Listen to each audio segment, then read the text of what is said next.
নমস্কার বন্ধুরা, আমি তোমাদের রঞ্জীব স্যার। আজকে তোমাদের দর্শন অর্থাৎ ফিলোসফি পাশ্চাত্য জ্ঞানবিদ্যা সেমিস্টার 4 CC5-এর লাস্ট মিনিট সাজেশান নিয়ে এসেছি। এটা তোমাদের দেখো, তোমাদের যে কোশ্চেন প্যাটার্নটা আছে বিভাগ খ থেকে 10 নম্বরের এবং বিভাগ গ থেকে 15 মার্কসের এবং বিভাগ ক থেকে 5 মার্কসের এরকমভাবে কোশ্চেন থাকে। তো আজকে আমি বিভাগ খ থেকে যে 10 নম্বরের কোশ্চেন সেইগুলো এনেছি, একটু আলোচনা করে দিই তোমাদের। দেখো, তোমাদের কোশ্চেনগুলো একটু ভাগ করা থাকে, ঠিক আছে? সেই অনুযায়ী আমি কোশ্চেন করেছি 10 নম্বরে। যেমন নিয়ন্ত্রণবাদ বলতে কী বোঝো, নিয়ন্ত্রণবাদের মূল বক্তব্য ব্যাখ্যা করো, স্বাধীন ক্রিয়ার সঙ্গে এই মতবাদের কতটা সঙ্গতিপূর্ণ এটা আলোচনা করো, ঠিক আছে?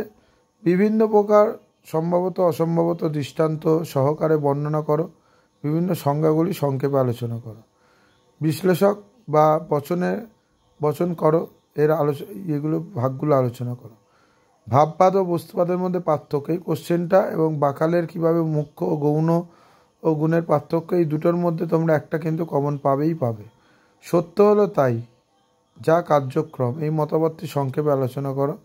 প্রত্যয় ও প্রতিরূপের মধ্যে পার্থক্য আলোচনা করো।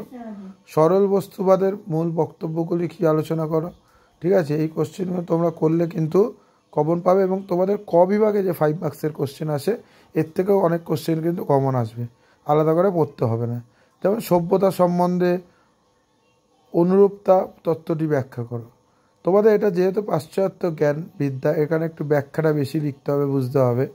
ক্যান্টনের মতে পূর্বসিদ্ধি জ্ঞানের বৈশিষ্ট্যগুলি আলোচনা করো, ঠিক আছে?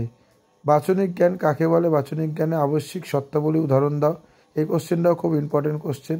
এই কোশ্চেনগুলো তোমরা এখন থেকে করো, তোমরা 100% কমন পাবে। এবং তোমরা তার সাথে সাথে যদি কারোর যদি সাজেশান লাগে আমাকে PDF-এর জন্য হোয়াটসঅ্যাপে যোগাযোগ করতে পারো, পারচেস করতে পারো। সবাই পারচেস করছে। 100% তোমরা সোজা PDF হবে এবং তোমাদের খুব কাজে লাগবে এই জিনিসগুলো। বাকেলের ভাববাদের মূল বক্তব্য কী, সরল বস্তুবাদ ও লৌকিক বস্তুবাদের মধ্যে মূল পার্থক্যগুলি কী, মুখ্য গৌণ ও গৌণের মধ্যে পার্থক্য সমালোচনা করো, ঠিক আছে? যেই কোশ্চেনগুলো আমি স্টার দিয়েছি, বেশি করে 4টে থেকে 5টা স্টার দেওয়া আছে, ওইগুলো তোমরা একটু ভালোভাবে করো। এগুলো কিন্তু পুরো কমন পাবেই পাবে। এছাড়া তোমাদের সেকেন্ড সেমিস্টার এবং 4th সেমিস্টারে অল সাবজেক্ট সাজেশান আছে, PDF। হোয়াটসঅ্যাপে যোগাযোগ করো, হোয়াটসঅ্যাপ নাম্বারে।